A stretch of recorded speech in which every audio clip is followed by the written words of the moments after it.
Sampainya di depan pintu kamar, Regan pun langsung menghempaskan tangan Aileen dengan kasar. Ingat, jangan ikut campur urusanku dan aku juga tidak akan ikut campur urusanmu. Hubungan kita nyaris selesai, Aileen, dan aku bertahan itu hanya karena anakku yang ada di dalam sana. Jadi, jangan lagi mengatur tentang kehidupanku. Aku tahu apa yang harus aku lakukan dan aku tak butuh saran apapun darimu. Urus saja hidupmu sendiri. Aileen menatap lekat mata Regan yang masih memancarkan emosi itu. Apa kamu tahu sudah berapa kali aku menangis karenamu? Banyak. Jika kamu berniat membalas dendam untuk menyakitiku dengan caramu sendiri, aku bisa katakan kamu sangat berhasil. Kamu sudah berhasil menyakitiku dengan segala tindakan dan ucapan kasarmu itu. Semua akan percuma di saat aku mencoba mempertahankan dan mengembalikan keadaan kita seperti semula. Tapi kamu selalu berkata ingin mengakhirinya. Apa aku tidak pantas sekali untuk mendampingimu, ha? Kenapa kamu harus membalasku seperti ini? Kenapa, Gan? Brak! Aileen memejamkan kedua matanya saat pintu kamar itu tertutup dengan kencangnya. Mengapa jadi seperti ini keadaannya? Kebahagiaan memang tak pernah ingin berpihak kepadaku. Apa yang harus kulakukan? Aku tidak ingin hidup dalam kondisi seperti ini terus. Dan astaga, kenapa Kak Peter harus memiliki perasaan kepadaku sih? Seandainya dia tidak memiliki perasaan itu, mungkin keadaannya tidak akan serunyam ini. Aku menyayangi keduanya, Regan dan Kak Peter sama-sama penting buat hidupku. Bukankah seharusnya mereka saling mengisi untuk melengkapi hidupku? Tapi kenapa keadaan benar-benar tidak berpihak kepadaku? Dengar langkah yang gontai, ia berjalan menuju kamarnya. Rasa sesak itu kembali datang menghampiri dadanya. Aileen sebenarnya lelah untuk menangis, tetapi keadaan selalu membuatnya merasa sedih. Regan benar-benar berubah sejak hari di mana dia melihat Aileen dan Peter saling berciuman di rumah sakit. Entahlah, sepertinya rasa kepercayaan Regan benar-benar menghilang dan tak tersisa untuk Aileen. Hari ini adalah hari di mana Aileen sedang bersiap-siap untuk pergi ke rumah sakit untuk check up kandungannya. Ia pikir untuk pergi diantar oleh Agus dan tentunya itu sesuai dengan ucapan Regan sebelumnya jika Regan tidak bisa mengantarkan Aileen sama sekali. Aileen menatap kasihan dirinya yang berada di pantulan cermin di hadapannya. Mungkin jika saat itu aku tidak meminta Kak Peter menginap, hubunganku dengan Regan pasti sudah diketahui banyak orang. Dan aku bisa bebas pergi bersamanya kemanapun aku pergi, termasuk pergi ke dokter bersama seperti pasangan calon orang tua yang lainnya. Aileen memejamkan kedua matanya seraya mengelus pelan perut buncitnya. Aku harus kuat demi dia. Aku tidak boleh memikirkan masalahku dengan Regan saat ini. Aku benar-benar tidak ingin hal itu akan berdampak buruk pada anakku di dalam sini. Mari kita lupakan sejenak masalah itu. Anggap semuanya sedang baik-baik saja dan Regan hanya sedang sibuk sebentar untuk urusan pekerjaan. Makanya dia tidak bisa mengantarkanku. Aileen pun mengambil tasnya dan berjalan menghampiri Agus yang sudah menunggunya di depan halaman. Tanpa banyak bicara, Aileen pun langsung duduk dan memasang sabuk pengamannya. Mobil Agus terpaksa berhenti saat seseorang mencoba menghadang mobil mereka yang baru saja keluar dari gerbang utama. Nona, laki-laki itu. Astaga, kenapa dia harus datang kembali? Tok tok tok.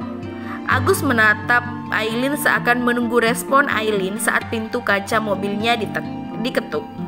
Laki-laki itu tetap saja berusaha mengetuk jendela kaca di samping bagian Aileen. Aileen, bukalah, ayo kita bicara. Ada masalah apa sebenarnya?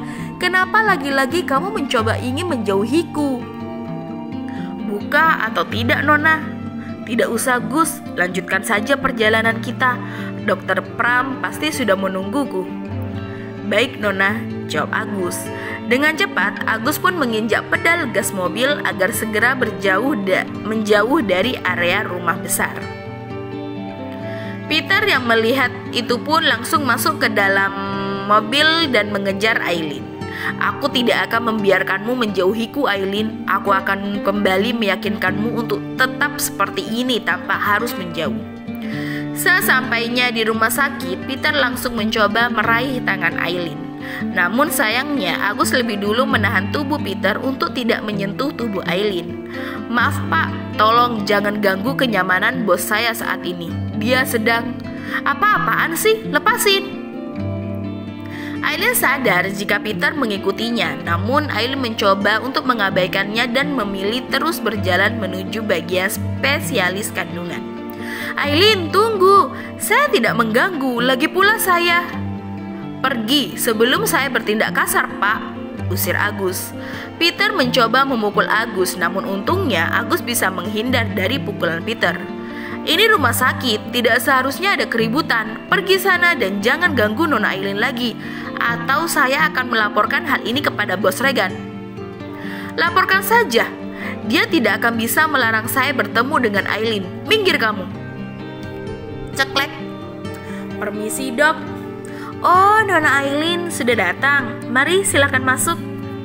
Karena tidak ingin membuang-buang waktu, Aileen pun langsung meminta untuk segera diperiksa agar ia bisa kembali ke mansion secepat mungkin. Aileen langsung membaringkan tubuhnya di sana dan dokter mulai fokus memeriksa kondisi kandungan Aileen. "Bagaimana dokter? Apa dia baik-baik saja kan?" "Bagus, dia hebat dan tumbuh dengan baik. Semua perkembangannya terlihat baik-baik saja." Aileen pun tersenyum lega saat melihat monitor yang sedang memperhatikan kondisi calon bayinya di dalam perut itu. Namun raut wajah Aileen seketika langsung berubah dan rasa panik itu mulai menyeruak ke dalam hatinya. "Dokter, apa yang terjadi dengan janin yang sedang aku kandung? Kenapa?" "Sudah saya duga.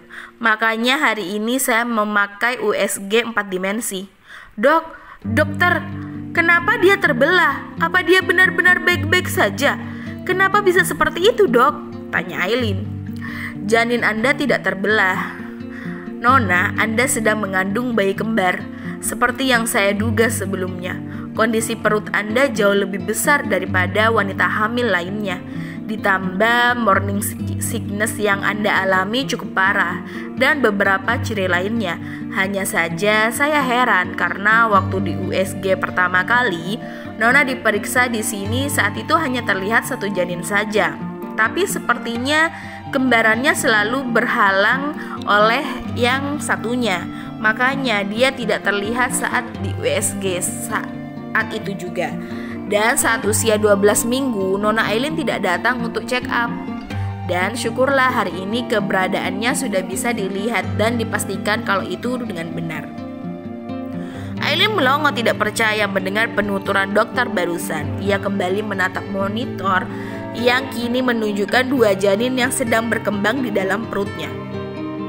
Namun jika dilihat-lihat memang salah satu dari mereka tidak terlihat begitu jelas karena sedikit tertutupi oleh kembarannya. "Jangan bercanda dokter." "Untuk apa saya bercanda, Nona? Lihatlah, yang terlihat setengah itu calon kembarannya. Apa Anda ingin mendengar detak jantung keduanya?" Aileen mengangguk antusias. Dokter langsung mempersiapkan alatnya dan tak lama kemudian Aileen dapat mendengar suara detak jantung yang saling bersautan. Tidak bisa dipungkiri, Aileen benar-benar terharu karena ini pertama kalinya ia mendengar detak jantung calon buah hatinya. "Apa mereka berdua baik-baik saja, dok? Bagaimana kalau ruang rahim di dalam perut saya tidak muat untuk menampung keduanya berkembang?" Dokter Pram menahan senyumannya. "Sudah kuasa yang di atas, Nona, dan bisa dipastikan muat kok karena perut Anda akan elastis untuk melebar seiring perkembangan keduanya." "Seharusnya Regan ikut mendengar detak jantung mereka, dan seharusnya aku juga bisa melihat ekspresi Regan saat dokter mengatakan jika aku sedang hamil kembar." Sudahlah Aileen, jangan memikirkan Regan terlebih dulu, karena dengan mengingatnya mampu membuat kamu merasakan sedih saat ini, gumam Aileen. Aileen kini sedang duduk di hadapan meja dokter yang sedang menulis beberapa resep vitamin dan tambahan untuk Aileen yang baru saja dinyatakan sedang hamil kembar itu. "Sayang sekali, seharusnya suami Anda menemani check up hari ini. Pasti dia akan senang dengan kabar ini." Aileen menundukkan kepalanya. "Ada apa, Nona?" Tidak ada apa-apa, dok. itu, saya hanya khawatir saja tentang kehamilan ini. Aileen tentu saja langsung berusaha mengalihkan pembicaraan yang menyangkut hal tentang Regan. Tidak ada yang perlu dikhawatirkan, Nona. Rajinlah datang check up sesuai tanggal yang sudah ditentukan, agar kita bisa selalu mengetahui perkembangannya dan juga pertumbuhannya. Namun tiba-tiba, brak!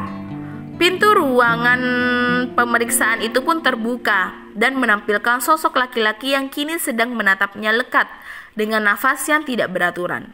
Aileen tentu saja terkejut saat melihat laki-laki itu bisa berada di dalam ruangan di mana ia sedang diperiksa. Bersambung.